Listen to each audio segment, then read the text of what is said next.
bienvenue dans cette vidéo de présentation du problème du bin packing. Nous y aborderons dans un premier temps la définition du problème à travers un exemple pratique, puis nous verrons les différentes déclinaisons possibles du problème suivant les cas d'application. Nous verrons ensuite en particulier la version multi-objectif du problème, avant de terminer par un tour d'horizon des différentes méthodes de résolution. Tout d'abord donc, qu'est-ce que le problème de bin packing ? Avant de rentrer en détail sur ce qu'est le problème de bin packing, j'aimerais commencer par revenir au début historique du bin packing pour se donner une vue d'ensemble avant de rentrer dans le détail. Dans les années 1900 donc, on assiste à l'essor de l'industrie grâce à une croissance très rapide des technologies et des capacités de production, et par conséquent de la complexité des problématiques industrielles. Ces problématiques, voyant donc leur combinatoire exploser, sont devenues impossibles à résoudre sans l'utilisation d'outils mathématiques adaptés. Et c'est donc pour répondre à ce besoin que se sont développés tout un ensemble de théories et d'outils mathématiques catégorisés dans ce qu'on appelle la recherche opérationnelle. Et parmi ces différents champs d'études de la recherche opérationnelle, on retrouve celui de l'optimisation, dont une des problématiques majeures est le bin packing. Pour bien comprendre ce qu'est le problème de bin packing, prenons donc un exemple concret. Imaginons alors que nous sommes un producteur de plaques d'acier. Nous forgeons donc des plaques d'acier à l'aide d'un moule de 10 mètres de longueur. Et ensuite, ces plaques sont découpées en plaques plus petites, suivant les commandes que nous avons reçues. Par exemple, ici, nous avons une commande qui doit contenir 3 plaques de 2 mètres, une plaque de 4, 5 et 6 mètres, et enfin 2 de 8. Voulant faire le plus d'économies possible, on se pose alors la question: combien au minimum nous avons à forger de plaques de 10 mètres pour pouvoir répondre à l'ensemble des commandes? Cette question peut paraître anodine et on peut imaginer trouver une solution satisfaisante assez facilement en essayant de combiner les différentes tailles des commandes pour faire à peu près 10. On peut trouver assez rapidement les combinaisons suivantes, que les plaques de 2 avec les plaques de 8 vont faire 10, et donc on peut les utiliser sur une même plaque de 10, découper les 2 et les 8 en même temps. Pareil pour les plaques de 4 et de 6, et il ne nous reste plus que les plaques de 2 et de 5 qu'on va faire dans une quatrième plaque de 10 mètres. Et donc on trouve qu'on pourrait répondre à l'ensemble des commandes en ne forgeant que 4 plaques d'acier au minimum. Et là, on vient, en fait, sans s'en rendre compte, de résoudre un problème de bin packing. Mais comment faire si le nombre de commandes augmente énormément? Et comment être sûr qu'on a bien trouvé le nombre minimal de plaques à utiliser? Eh bien, pour pouvoir y répondre, on a besoin de représenter formellement le problème sous forme mathématique. De manière formelle, donc, on peut exprimer le problème de bin packing sous la forme suivante. Trouver le nombre minimal de bins de capacité C dans lequel répartir un nombre n d'objets de taille Tn avec la contrainte que la somme des tailles Tn des objets répartis dans un bin n'excède pas la capacité C. On peut également l'exprimer à l'aide d'équations mathématiques en décrivant une solution au problème de manière binaire. En donnant i le numéro du bin, on a deux variables, la variable xni, qui va valoir 1 si l'objet n est réparti dans le bin i, et 0 sinon, et la variable yi, qui va valoir 1 si le bin i est utilisé, et 0 sinon. On a alors la fonction objectif suivante z, qui va traduire la minimisation du nombre de bins utilisés. Et cette fonction de minimisation va en association avec deux contraintes. La première qui traduit le fait que la capacité d'un bin ne doit pas être dépassée par la somme des tailles des objets qui lui sont attribués. Dans notre exemple précédent sur les plaques d'acier, ça veut tout simplement dire qu'on ne peut pas découper une plaque qui ferait plus de 10 mètres puisque notre moule de base fait 10 mètres. Et la deuxième contrainte qui traduit le fait qu'un objet ne peut pas être mis dans plusieurs bins à la fois. Maintenant que l'on a bien compris ce qu'est le problème de bin packing, on peut mieux comprendre son intérêt dans le monde de l'industrie et les enjeux qui lui sont liés. On comprend facilement en fait que l'enjeu principal, c'est un enjeu financier. Avec l'exemple qu'on vient de voir, on comprend bien que moins on devra forger de plaques d'acier pour répondre au même ensemble de commandes, plus on réalisera de gains au final.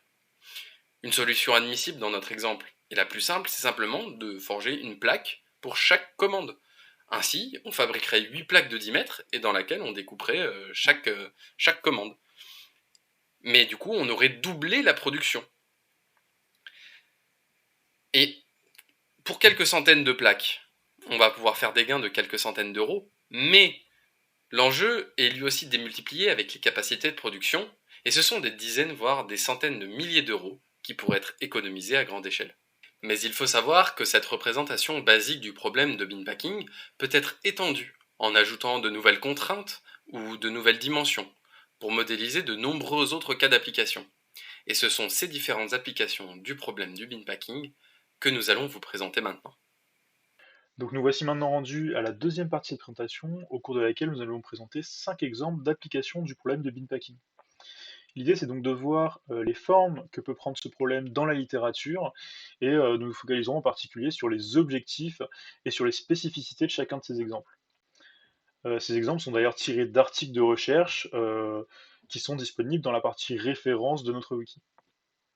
Et donc pour ce premier exemple, nous avons choisi de vous présenter un problème de répartition qui concernera en particulier le domaine du cloud et des data centers. Alors ces data centers, ces dernières années, et c'est de plus en plus vrai avec l'apparition de nouvelles technologies comme les IoT ou le cloud, ils rencontrent un problème qui est la consommation énergétique. Et donc pour pallier à ce problème, une des technologies qui a été envisagée, c'est l'utilisation de ce qu'on appelle la virtualisation. Donc l'idée derrière la virtualisation, c'est de plutôt que d'exécuter directement les processus sur des machines physiques, donc en fait des serveurs, on va venir les exécuter sur ce qu'on appelle des machines virtuelles.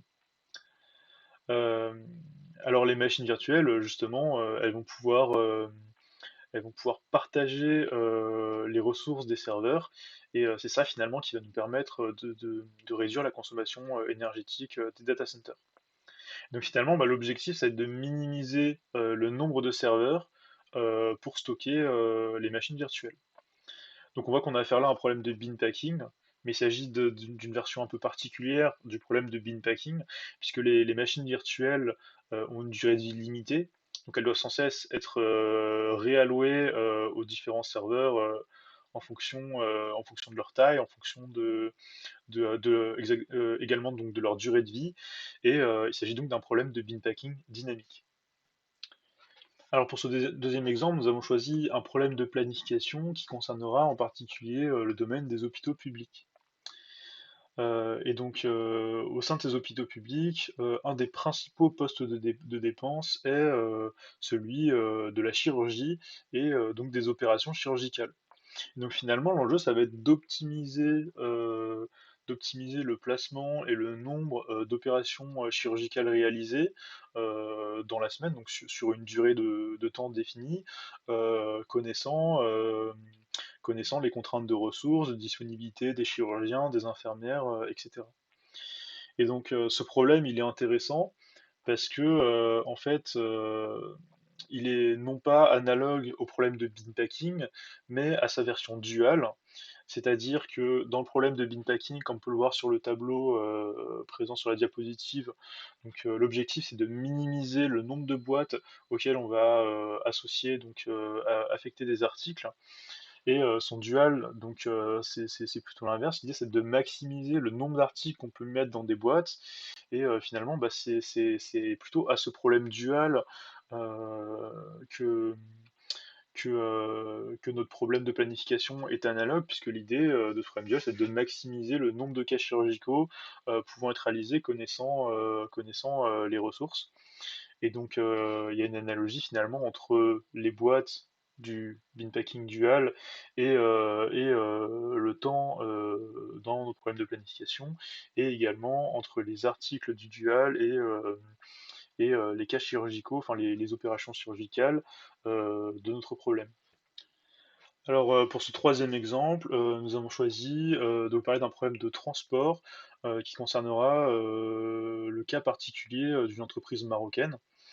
Et donc cette entreprise, ce qu'elle fait, c'est qu'elle charge donc des produits dans des palettes, et les palettes sont ensuite chargées dans des camions, et l'idée finalement ça va être d'optimiser ce chargement afin de minimiser les coûts de transport. Et donc cet exemple, il est intéressant parce que on n'a pas seulement affaire au problème du bin packing, mais à un double problème de bin packing, puisqu'en fait on va chercher à optimiser d'une part le placement des produits dans les palettes, mais également le placement des palettes dans les camions. Un autre problème de transport utilisant le pin packing est le chargement d'un navire qui partira d'un port 1 pour aller au port 2 jusqu'au port N, sachant qu'à chaque port il peut charger et décharger de la marchandise. La complexité de ce problème réside dans le fait qu'il y a une notion d'ordre de chargement. En effet, si on place un conteneur B sur un conteneur A, il faudra forcément déplacer le conteneur B lors du déchargement du conteneur A. Et donc notre objectif est de minimiser le nombre de déplacements de conteneurs, car cela minimisera le temps de, du bateau que le bateau restera au port et ainsi maximisera les profits. La méthode de résolution ici donc utilise le bin packing. Euh, le bateau va être découpé en plusieurs morceaux, on va dire, qui seront les bins et, et on va mettre en fonction de la taille des bins, en fonction du port d'arrivée, du port de départ, du type de conteneur. On va placer les conteneurs dans les bins et pour pouvoir maximiser les profits du bateau. Nous allons terminer par un problème de production. Donc, pour situer un peu le contexte, on a une usine de découpe de cuir qui va devoir donc partir d'une peau de animal, donc de cuir, pour la transformer en un maximum de pièces qui lui a été commandé. Donc l'objectif ici du problème est de minimiser les pertes de cuir et donc de faire un maximum de pièces avec un minimum de cuir pour maximiser les profits, encore et toujours. La particularité de ce problème est que la forme du cuir de base, donc dans laquelle on va découper les morceaux, est pas du tout normée, vu qu'elle vient à la base d'animaux. Le beanpacking va donc prendre en compte tout cela. De plus, on peut voir aussi sur l'image plusieurs niveaux de gris. Ça représente le niveau de qualité du cuir, donc qui est une autre particularité, on va dire, subsidiaire du problème. Donc ainsi, Beanpacking il va placer enfin, il va réussir à placer un maximum de pièces sur le cuir de base. Donc dans cette troisième partie, nous allons discuter des versions multi-objectifs du problème de bin packing. Donc, dans un premier temps, nous donnerons la définition de ce que c'est que l'optimisation multi-objectif, puis nous verrons donc des exemples d'application de ce type de modélisation au problème de bin packing. Nous ne ferons qu'effleurer les méthodes de résolution, puisque ces dernières seront discutées pour certaines d'entre elles dans les parties suivantes. Donc maintenant, je vais vous donner la définition de ce que sont les problèmes d'optimisation combinatoire multi-objectifs. Alors, contrairement aux exemples précédents où on cherchait à optimiser le problème de bin packing dans l'une ou l'autre de ses formes, ici on va chercher à optimiser plusieurs fonctions objectifs à la fois. Et donc l'idée, donc ici vous avez une définition plus formelle. Cette définition nous dit que un vecteur de variable de décision petit x est solution de notre problème d'optimisation multi-objectif s'il permet de minimiser ce qu'on appelle le vecteur objectif, c'est-à-dire le vecteur de l'ensemble des fonctions objectives de notre problème. Et donc on va se retrouver comme ça avec plusieurs solutions, et pour comparer ces solutions entre elles, on va utiliser ce qu'on appelle la dominance de Pareto. Donc la dominance de Pareto, elle nous dit qu'une solution petit x domine une solution petit z, c'est-à-dire est meilleure que cette solution si pour toutes les fonctions objectifs, la fonction objectif appliquée à la solution x est inférieure ou égale à la fonction objectif appliquée à la solution z. Et pour au moins une de ces fonctions objectifs, on doit avoir une inégalité stricte. À droite ici, donc vous pouvez voir une représentation simplifiée de l'ensemble des solutions d'un problème multi-objectif, c'est-à-dire dans un espace à deux dimensions avec seulement deux objectifs. Et ici, on peut voir que les solutions en bleu clair sont dominées au sens de Pareto, et toutes les solutions en bleu foncé ne sont pas dominées ou ne se dominent pas entre elles, et elles forment ce qu'on appelle le front de Pareto. Et donc l'idée, c'est que le choix d'une des solutions bleu marine va intervenir dans ce qu'on appelle une décision a posteriori, c'est-à-dire qu'on va chercher à prioriser l'un ou l'autre des objectifs. Et donc maintenant, je vais vous présenter des exemples d'application de la modélisation multi-objectif au problème de bin packing. Et donc dans ce premier exemple, je vais vous parler des chaînes de production, en particulier avec le cas d'une entreprise iranienne qui possède, donc, comme on peut le voir sur le schéma ci-dessous, une chaîne de production avec un entrepôt, des chariots élévateurs et différentes stations d'assemblage.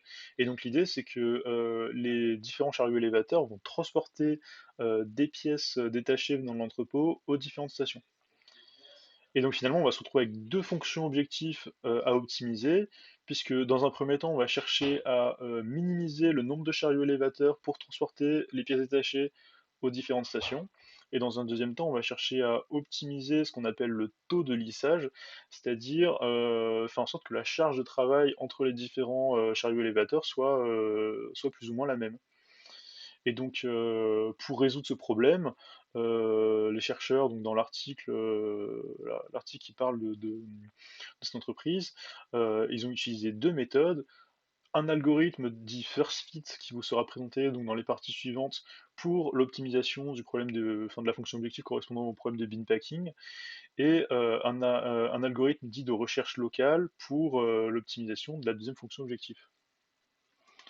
Et donc, dans ce deuxième exemple d'application de la modélisation multi-objectif au problème de bin packing, je vous propose d'étudier le stockage de produits alimentaires, donc dans le cadre de l'étude de cas d'une boulangerie. Donc cette boulangerie, comme on peut le voir sur le schéma ci-dessous, produit des cookies. Ces cookies sont donc cuits par batch, donc par lot dans un four, sont ensuite disposés sur une grille de refroidissement, avant d'être placés dans des boîtes pour être ensuite apportés à l'avant de la boutique pour être vendus aux clients.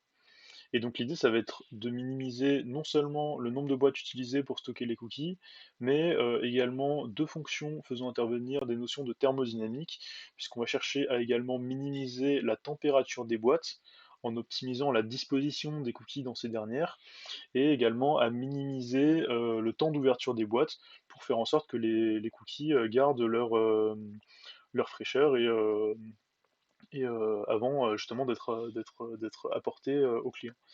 Et donc, l'idée, c'est que pour optimiser ce problème, les chercheurs qui ont écrit cet article ont proposé un algorithme de recherche locale combiné à une heuristique de recherche gourmande. Donc, la première, c'est Gamma PC, la deuxième s'intitule GRASP, et je vous propose donc de vous référer au wiki pour plus de détails. Et donc, pour ce troisième et dernier exemple, je vous propose d'étudier le cas donc, d'un problème d'équilibrage de charge pour lequel on va chercher non seulement à minimiser le nombre de boîtes pour stocker un lot d'objets donnés, mais également donc à minimiser ce qu'on appelle le déséquilibre des charges, c'est-à-dire la distance euclidienne entre les centres de gravité des objets et un centre de gravité voulu pour la boîte en considérant le problème donné. Donc l'idée, c'est également qu'on peut jouer donc, sur la disposition des objets dans la boîte pour minimiser ce déséquilibre des charges, mais également sur leur orientation. Et donc les chercheurs qui ont écrit l'article ont proposé comme solution un algorithme mémétique, c'est-à-dire un algorithme d'évolution différentielle combiné avec une heuristique de recherche locale. Passons maintenant à la présentation des différentes méthodes de résolution qui existent. en notant tout d'abord l'existence de deux catégories de méthodes de résolution, les résolutions dites exactes et les résolutions dites approchées. Nous traiterons tout d'abord les résolutions exactes. Mais alors, qu'est-ce qui caractérise une résolution exacte ? Eh bien, une méthode de résolution exacte, c'est une méthode qui consiste à trouver une solution au problème donné, qui permet de garantir l'optimalité. Dans le cas du problème de bin packing tel que nous l'avons défini plus tôt, cela revient à trouver le nombre de bins que l'on peut affirmer avec certitude comme étant minimal, pour y stocker l'ensemble des objets considérés. Un exemple très simple de méthode de résolution exacte et qui s'applique à n'importe quel problème, y compris celui du bin packing, est ce qu'on appelle le brute force. Et c'est une méthode qui consiste simplement à tester toutes les possibilités, toutes les combinaisons possibles, et de garder la meilleure, dont on saura avec certitude qu'on ne peut faire mieux, car on aura absolument testé toutes les autres. C'est pourquoi des approches plus intelligentes ont été développées afin de tout de même trouver la solution exacte sans pour autant analyser toutes les combinaisons possibles. Et on classe ces différentes approches en trois familles. La formulation pseudo-polynomiale, la programmation par contrainte et enfin les algorithmes d'énumération. Tout d'abord donc, la formulation pseudo-polynomiale. L'idée derrière l'approche pseudo-polynomiale du problème de bin packing est de proposer un modèle mathématique qui tient compte de l'ordre dans lequel les objets sont placés dans les bins. Un premier modèle de formulation pseudo-polynomiale est celui de one-cut. Son approche est de séparer à chaque fois un bin en deux morceaux, le premier étant un objet qui a été découpé et le deuxième étant au choix un autre objet ou bien une chute pouvant être encore découpée. Puis de simplement reproduire cette opération jusqu'à ce que l'ensemble des objets ait été découpé. On sélectionne alors la solution ayant été coupée le plus de fois et laissant la plus petite perte. Et pour accélérer la recherche, on va utiliser les notions de borne inférieure que l'on a pu voir en cours. Un autre modèle est celui nommé dpFlow. L'idée ici est de représenter sous forme de graphe les possibilités de remplissage d'un bin avec les différents objets et de trouver le chemin permettant de remplir au mieux le bin. Ici, on peut le voir en rouge et il est intéressant de noter qu'on a plusieurs possibilités pour arriver au même résultat optimal. Ce qui change, ce ne sont pas les poids des objets, mais leur identifiant leur numéro.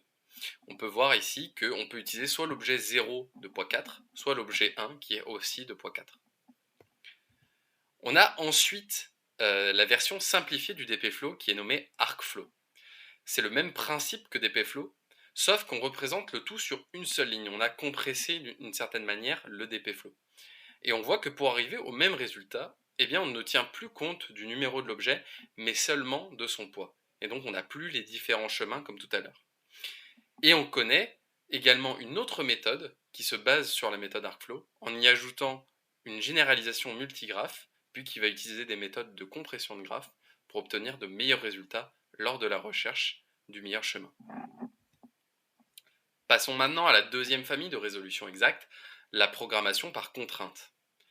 L'idée générale derrière cette approche est de représenter le problème de bin packing à travers plusieurs contraintes, comme on a pu en donner l'exemple dans notre définition formelle en partie 1. En effet, bien que la formulation de base du problème puisse faire l'objet de deux contraintes assez évidentes, il est possible d'en formuler plein d'autres, afin de créer un modèle visant à aider la résolution exacte du problème. Donc sans rentrer dans le détail de chacune de ces contraintes qu'on peut ajouter, on peut dire que l'objectif global de ces contraintes, c'est de caractériser des règles de propagation et d'élagage de solutions, de telle sorte qu'on va pouvoir accélérer la recherche de la solution exacte. Enfin, la dernière famille de méthodes de résolution exacte est celle des algorithmes d'énumération. Et son approche est celle du branch unbound, comme on a pu le voir en cours. Appliqué au problème du bin packing, en fait, on va simplement parcourir l'espace des solutions en ajoutant ou bien en retirant un objet d'un certain bin. Et encore une fois, on va utiliser des méthodes de borne supérieure et inférieure pour pouvoir accélérer la recherche au travers de cet arbre. Il existe aussi une version légèrement différente qu'on nomme Branch and Price et qui repose sur la génération de colonnes et la notion de couverture d'ensemble, mais que nous nous contenterons simplement de citer sans rentrer dans les détails mathématiques qui sont assez complexes. et qui sont sous-jacents à cette méthode. Mais il est important de la citer car c'est cette méthode qui est aujourd'hui considérée comme la plus efficace, et c'est pour ça qu'il était important de la citer. Et ce sera tout pour les approches de résolution exacte du bin packing. Nous allons maintenant parler des méthodes de résolution dites approchées. Ces méthodes, contrairement aux méthodes exactes, préfèrent échanger de la précision de leur solution contre du temps de calcul. Le temps de calcul, on l'a vu, pouvant être extrêmement grand sur certaines méthodes exactes. Nous allons commencer par parler des méthodes de résolution approchées online. Alors non, online, ça ne veut pas dire que ça va se faire sur Internet, mais il faut plutôt le voir comme une ligne de production. En effet, dans les résolutions dites online, on n'aura que le premier objet, enfin qu'un seul objet à la fois que l'on connaîtra et qu'il faudra placer dans les bins, donc les boîtes ici. Donc si on voit les objets sur la droite, 1, 2, 3, 4 jusqu'à n, on aura juste l'objet 1, on le placera dans une boîte, et ensuite on connaîtra l'objet 2, mais sans avoir la possibilité de redéplacer l'objet 1 que l'on a placé précédemment. Les méthodes que je vais vous montrer maintenant, comme la grande majorité des méthodes approchées online, utilisent le même processus, c'est-à-dire dans un premier temps, vérifier si l'objet peut être contenu dans une boîte existante. Si c'est possible, on l'y place. Et sinon, on recrée une nouvelle boîte et on place l'objet dedans. Ce qui va changer entre les méthodes, c'est la façon dont on va vérifier justement si l'objet peut être contenu dans une boîte.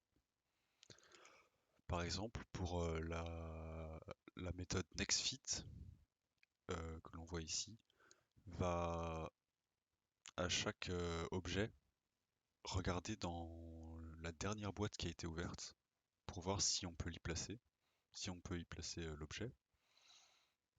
Et une fois que on ouvre une deuxième boîte, la première est fermée et on ne continue que à regarder donc la dernière boîte. La précision de cette résolution est à peu près de deux fois le résultat optimal. Donc c'est une méthode qui n'est pas, pas du tout, précise, mais par contre on utilise peu de mémoire vu que les boîtes fermées ne sont pas gardées en mémoire. La méthode FirstFit maintenant, contrairement à la méthode NextFit, garde toutes les boîtes en mémoire et donc ouvertes, ce qui lui permet à chaque itération, donc à chaque nouvel objet, de regarder dans chacune des boîtes pour savoir où mettre l'objet. Elle va mettre l'objet dans la première boîte qui peut contenir celui-ci. La précision de cet algorithme est de 1,7 fois la précision optimale, qui n'est pas d'une très grande précision, mais qui est quand même un des meilleurs résultats que l'on va pouvoir approcher, sachant que la contrainte online accentue gravement le fait de pouvoir arriver à la méthode optimale. La méthode BestFit, quant à elle, ne change pas beaucoup de la méthode FirstFit. On voit d'ailleurs qu'elle a la même précision. C'est juste, elle garde toutes les boîtes ouvertes, mais au lieu de placer euh, l'objet dans la première boîte qui peut la contenir, elle le place dans la boîte la plus remplie qui peut la contenir. Et ainsi espérer remplir une boîte entièrement. La résolution approchée offline maintenant, donc vous l'aurez compris, elle connaît déjà tous les objets qui va devoir être placés dans les boîtes avant le début de l'algorithme. Donc il y a plusieurs types d'approximations. Donc les approximations multiplicatives qui vont utiliser les algorithmes que l'on a vus précédemment. Donc le first fit decreasing par exemple, qui arrive à 11 sur 9 fois la méthode optimale, et le next fit decreasing, dont la résolution n'a jamais été calculée formellement. Donc le first fit decreasing, vous l'aurez peut-être compris au nom, il trie les objets de façon décroissante et utilise ensuite la méthode first fit. Et là, c'est pareil pour le next fit decreasing, donc il trie de manière décroissante et utilise la méthode next fit. Nous allons finir donc la présentation des méthodes de résolution par celle approchée offline dite additive. Celle-ci se base sur des outils mathématiques et algorithmiques assez poussés et donc assez compliqués que je ne vais pas expliquer ici. On peut par contre noter que la précision de ces algorithmes atteint quasiment la précision des méthodes exactes. Et ce sera tout pour cette vidéo de présentation du problème du bin packing. On espère sincèrement qu'elle vous aura plu et on se dit peut-être à une prochaine.